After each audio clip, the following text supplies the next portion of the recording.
नमस्कार दोस्तों, 8 PM India में आपका स्वागत है। मैं धर्मपाल धनखड़।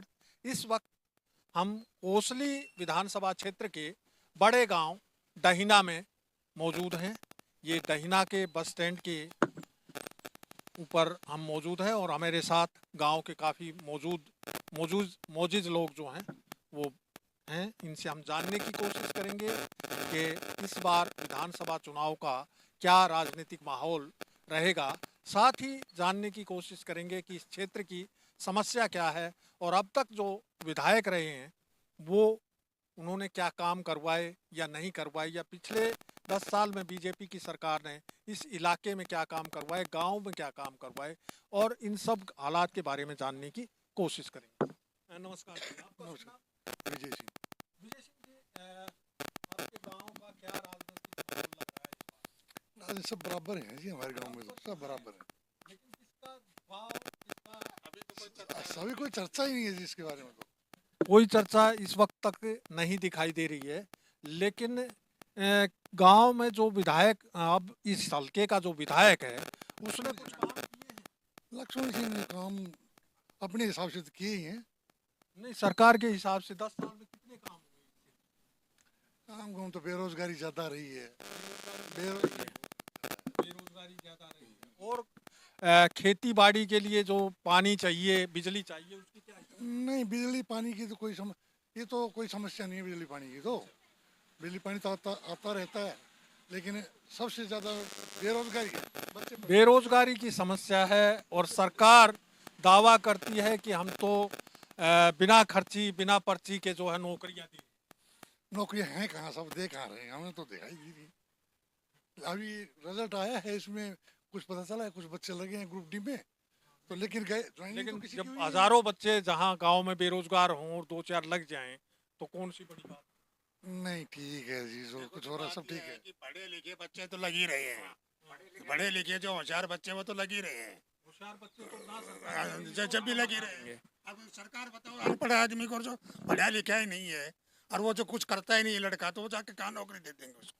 नहीं, अब देखिए कि पोस्ट 100 हैं और एप्लीकेशन जो है 3 लाख आती हैं, तो 3 लाख में से सारे तो अनपढ़ होते नहीं। नहीं, सारे अनपढ़ नहीं तो जो पढ़े लिखे वो तो मैं कह रहा हूँ ना लग ही रहे हैं। जिनकी क्वालिफिकेशन पूरी है। सरकार कांग्रेस और बीजेपी हो के कितने को लगवाएगी? बेरोजगारी इतनी है, कितनी लगवाएगी? मैं कांग्रेस देखता हूँ, कांग्रेस कितने 70 साल तक रही है, कहाँ तक उसने भर्ती करी है? ये तो भर्तियां तो, बेरोजगारी तो इसी तरीके से रहनी है, लेकिन बेरोजगारी दूर करने के लिए प्रयास किए जाते हैं सरकारों की तरफ से। बीजेपी ने खूब प्रयास किया है और खूब कर भी रही है। आपके इलाके में कोई फैक्ट्री आई? फैक्ट्री कोई नहीं आई जी हमारे। फिर आपके इलाके में क्या प्रयास किया? कोई प्रयास नहीं करा इलाका में कोई कोई प्रयास नहीं, इलाका में कोई प्रयास नहीं जी, इलाके में कोई प्रयास बेरोजगारी को खत्म करने की दिशा में हाँ, ये है। बीजेपी ने नहीं उठाया है। तो फिर किस तरह से आप कह रहे हैं कि सरकार जो है प्रयास कर? मैंने रोजगारी है ना, जो गरीब बच्चे हैं हाँ। उनके बच्चे तो लग रहे हैं, जो डी ग्रुप में। डी ग्रुप में जो है बच्चे लगते हैं, लेकिन ऊपर की पोस्टों के हाँ हाँ हाँ, उसकी मतलब वो है थोड़ी तकलीफ। और बाकी आपके क्षेत्र में क्या समस्या?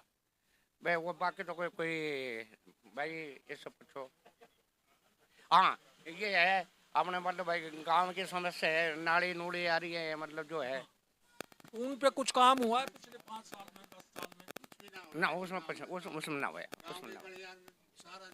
नहीं, ऐसे कैसे पड़ी है? गांव की गलियां जो है वो कोई काम नहीं। काम नहीं, और निरा पानी भर जाता है चौमासे में, आप निकलोगे तो भी नहीं निकला जाता है। पानी की निकासी की कोई कोई व्यवस्था? व्यवस्था नहीं है जी। और तालाब की क्या स्थिति गांव की? तालाब तो बन रहे हैं, तालाब तो कम से कम भी 4 तालाब है, लेकिन उसमें पानी कहीं नहीं जाता ही नहीं निकासी के लिए। पानी इधर से निकास, यानी पानी जो है तालाबों में जो पानी जा रहा है वो गांव का गंदा पानी जा रहा है। नहीं, गंदा पानी है ही नहीं, जाता ही नहीं। अच्छा, उसमें पानी ही नहीं है? पानी है, नहर का पानी आया हुआ है, अब आ रही है नहर, भरे हुए हैं पानी।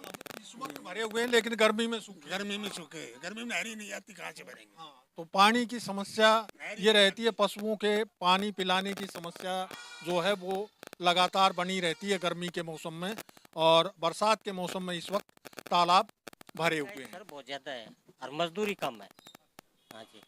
मजदूरी कम है, महंगाई ज्यादा है, हाँ जी। वो ऐसी स्थिति में गुजारा कैसे होगा? क्या करें जी, बताओ, करना पड़े इसके में मजदूर आदमी तो करेगा, बताओ। कोई फैक्ट्री नहीं, कोई और कोई एरिया नहीं है। बेरोजगारी बढ़ रही है, महंगाई बढ़ रही है, बहुत ज्यादा बढ़ गई। तो इसका क्या इलाज आपको क्या चाहते यह तो सरकारी जान, हम तो क्या कर सका था, मजदूर आदमी क्या कर सके, बताओ। मजदूर नहीं, अपना पेट पालना आप लोग काम करना चाहते हैं हाँ जी, लेकिन काम मिल नहीं रहा। मिल नहीं रहा जी। तो ऐसी स्थिति में बेरोजगारी ज्यादा बढ़ेगी तो सरकार के प्रति आपकी क्या रुझान है? फैक्ट्री आनी चाहिए, काम मिलना चाहिए सर। हम तो यही कहा, सरकार कोई भी हो सर। कोई भी सरकार हो, वहाँ सरकार को जो है वो काम करना चाहिए और इलाके में फैक्ट्रियां लगवानी चाहिए जिससे इलाके के लोगों को रोजगार मिल सके। आप क्या कहेंगे? हम तो कहते हैं जी रोजगार मिले, यहाँ कोई चीज आए। आपके कोसली विधानसभा क्षेत्र में इस बार क्या रुझान दिखता है? चुनाव होने वाले हैं 2 महीने बाद। चुनाव तो जी हमारे लिए तो सारी पार्टी बराबर है, वो तो हम तो क्या बताएंगे। चलिए, पार्टी सब बराबर हैं, लेकिन लोगों की मांग ये है कि जो है बेरोजगारी पर अंकुश लगाया जाना चाहिए, बेरोजगारी को खत्म करने के लिए सरकार को कदम उठाने चाहिए और साथ ही महंगाई पर भी अंकुश लगाया जाना चाहिए, क्योंकि मजदूरी कम है, आदमी की कमाई कम है और महंगाई ज़्यादा होने के कारण जो है घर चलाने में मुश्किलें आ रही हैं।